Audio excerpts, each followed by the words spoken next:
بسم اللہ الرحمن الرحیم۔ اللہ کا قیدی۔ حدیث شریف میں رسول صلی اللہ علیہ وسلم نے فرمایا کہ بچہ جب تک بالغ نہیں ہوتا اس کے نیک عمل اس کے والد یا والدین کے حساب میں لکھے جاتے ہیں۔ جو کوئی برا عمل کرے تو وہ نہ تو اس کے حساب میں لکھا ہوتا ہے نہ والدین کے۔ پھر جب وہ بالغ ہو جاتا ہے تو حساب اس کے لیے جاری ہو جاتا ہے، اور 2 فرشتے جو اس کے ساتھ رہنے والے ہیں ان کو حکم دیا جاتا ہے کہ اس کی حفاظت کریں اور قوت بہم پہنچائیں۔ جب حالت اسلام میں 40 سال کی عمر کو پہنچ جاتا ہے تو اللہ تعالیٰ اس کو 3 قسم کی بیماریوں سے محفوظ کر دیتے ہیں: جنون، جذام اور برس سے۔ جب 50 سال کی عمر کو پہنچتا ہے تو اللہ تعالیٰ اس کا حساب ہلکا کر دیتے ہیں۔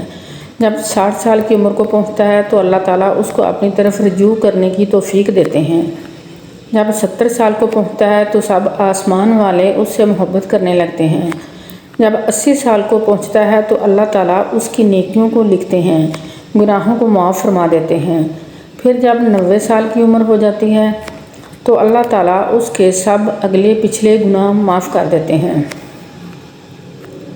اور اس کو اپنے گھر کے معاملہ میں شفاعت کرنے کا حق دیتے ہیں، اور اس کی شفاعت قبول فرماتے ہیں، اور اس کا لقب امین اللہ اور اسیر اللہ فی الارض یعنی اللہ کا معتمد اور زمین میں اللہ کا قیدی ہو جاتا ہے، کیونکہ اس کی عمر میں پہنچ کر مومن انسان کی قوت ختم ہو جاتی ہے، کسی چیز میں لذت نہیں رہتی، قیدی کی طرح عمر گزارتا ہے، اور جب انتہائی عمر کو پہنچ جاتا ہے تو اس کے تمام وہ نیک عمل نامہ اعمال میں برابر لکھے جاتے ہیں جو وہ اپنی صحت قوت کے زمانے میں کیا کرتا تھا۔ اگر اس سے کوئی گناہ ہو جاتا ہے تو وہ لکھا نہیں جاتا۔ جزاک اللہ۔